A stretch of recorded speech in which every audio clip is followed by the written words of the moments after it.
मूलांक 1 से ही कर लें तो कैसा रहने वाला है 2025 मूलांक 1 वालों के लिए? अगर आप लोगों का मूलांक 1 है तो आपका जो ग्रह स्वामी है वो सूर्य है।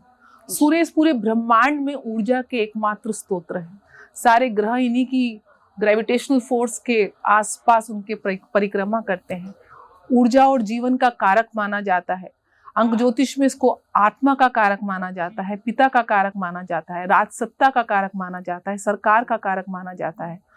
सूर्य जो कहीं ना कहीं ये लोगों के अंदर एक नई टेक्नोलॉजी को जनरेट करना, ये बहुत सी ज़्यादा चीज़ें नई लेकर आते हैं अपने कार्य क्षेत्र में, और ईगो बहुत होती है तो कई बार इनके संबंधों में इनकी ईगो की वजह से समस्या आ सकती है। साथ साथ बहुत ही ज़्यादा हेल्थ को लेके कॉन्शियस होते हैं ये लोग, बहुत ही ज़्यादा लीडरशिप क्वालिटी के होते हैं। हम देखेंगे पॉलिटिकल अरीना में ये जो अपने शीर्ष में है, जिस प्रकार से सूर्य अपना प्रकाश से पूरे ब्रह्मांड को प्रकाशवान करता है, इसी प्रकार एक अंक वाले व्यक्ति होते हैं। कहीं ना कहीं अपने कार्य क्षेत्र में, अपने घर में ये केंद्र बिंदु होते हैं और अपने स्वभावों से, अपने जो इनपुट्स देते हैं उससे बहुत सी चीज़ें ये सकारात्मक अपने जीवन में लेकर आते हैं। इस वर्ष की बात करूं तो मंगल का अंक है, तो सूर्य और मंगल का योग है, तो कहीं ना कहीं इस वर्ष आप देखेंगे कि आप में गुस्सा और एग्रेशन बहुत आएगा। तो इस वर्ष आपको अपने गुस्से पे कंट्रोल करना है।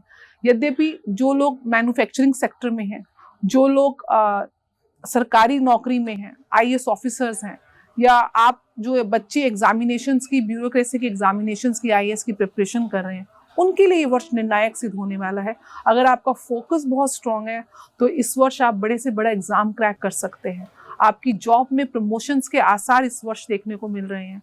कहीं ना कहीं जो बिजनेसमैन हैं वो एक एक्सपेंशन की तरफ आगे लेके जाएंगे। नई इनोवेटिव टेक्नोलॉजी को अपने बिजनेस के साथ एसोसिएट करके कहीं ना कहीं अपने बिजनेस को देश और विदेश में फैलाने का काम करेंगे। जहाँ तक बात करूँ आपके व्यक्तिगत संबंधों की, तो यहाँ पे आपके पारिवारिक रिलेशन में कहीं ना कहीं ईगो क्लैशेस होंगी। आपको अपने पार्टनर को समझने का प्रयास करना चाहिए और उसको एक स्पेस देनी चाहिए ताकि आप बातचीत करके अपने वाद विवाद को इस वर्ष उसको आप सॉल्यूशन की तरफ आगे लेके जाएं।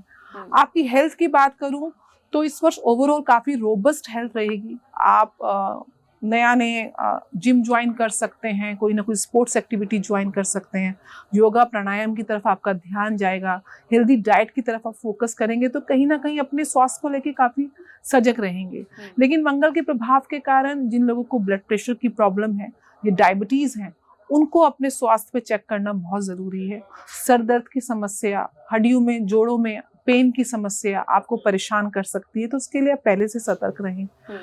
बात करूँ आपके फाइनेंस की, तो कहीं ना कहीं आय के स्रोत बढ़ने वाले हैं, लेकिन पैरेलल आपके खर्चे भी बढ़ने वाले हैं। तो कोशिश करिए कि आप सेविंग्स करें और अपने फ्यूचर के लिए आप जितना सेव करके आगे चल सकते हैं तो चलें।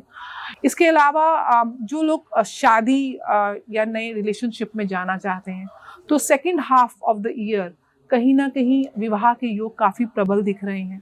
लव लाइफ पहले से ज़्यादा ब्लूजम करेगी, अच्छी रहेगी। संतान संबंधित समस्या आपको इस वर्ष थोड़ा परेशान कर सकती है, तो अपनी संतान का विशेष रूप से ध्यान रखें। और अगर बच्चे पढ़ रहे हैं तो उनकी पढ़ाई में थोड़ा फोकस रहे। कुछ मैं आपको उपाय बताऊंगी जो आप करेंगे तो निश्चित रूप से आपको उसका बहुत ही पॉजिटिव रिजल्ट मिलेगा। और कुंभ में देखिए, कुंभ एक ऐसा समय है जिस समय अगर आप दान करते हैं, कोई विशेष उपाय करते हैं तो 100 गुना उसका प्रभाव बढ़ जाता है। तो विशेष रूप से 1 अंक वाले नित्य सुबह प्रातः उठ के, और अगर आप कुंभ के पर्व में जाने का अगर आपको सौभाग्य मिले तो आप सूर्य भगवान सूर्य को अर्घ अवश्य दें। गायत्री मंत्र का पाठ रोज 108 बार करें।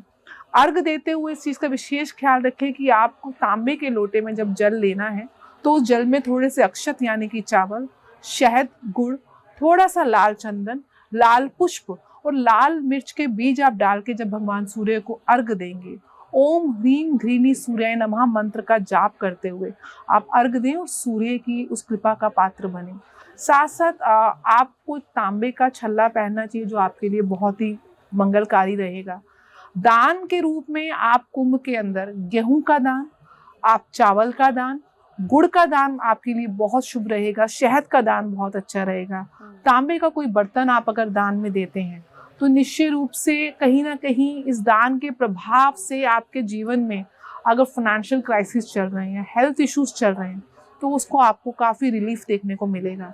साथ साथ अपने पिता का आशीर्वाद लिए बगैर आप घर से ना निकलें, क्योंकि कहीं ना कहीं सूर्य पिता का कारक है, और पिता का आशीर्वाद लेके आप जब भी निकलेंगे, अगर आप स्टूडेंट है तो उनसे आप एक पेन ले लीजिए, तो उसी से आप अगर अपना एग्जामिनेशन को अटेम्प्ट करते हैं तो आप देखेंगे कि किस प्रकार से वो आशीर्वाद आपको एक सकारात्मक रूप से आगे बढ़ाएगा जीवन में।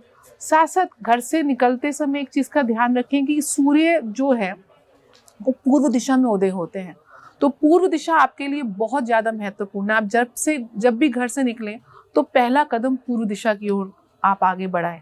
साथ साथ वास्तु के हिसाब से भी अगर आप एक उपाय करते हैं, अपने घर की पूर्व दिशा की जो आपकी दीवार है उस पे आप भगवान सूर्य का एक कॉपर का आप मेटल का आप उनका चित्र या उनका आर्ट इफेक्ट लगाएं, कम से कम जमीन से 7 फीट हाइट पर।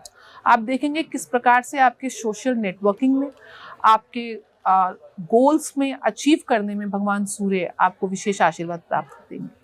वैसे अगर हम बात करें कुछ खास उपाय की, जैसे आपने तो ऑलरेडी बहुत सारे उपाय बताए, लेकिन कुछ ऐसे सरल उपाय वो अगर डेली लाइफ में करें तो उनका कुछ फायदा उन्हें मिल सकता है? निश्चित रूप से सूर्य की तो ऊर्जा एकमात्र ऐसा ग्रह है, यद्यपि एक स्टार है लेकिन हम ग्रह की श्रेणी में देखते हैं जिसको आप प्रत्यक्ष देखते हैं। जी जी। एक भगवान जो आपको प्रत्यक्ष दर्शन देते हैं वो भगवान सूर्य है।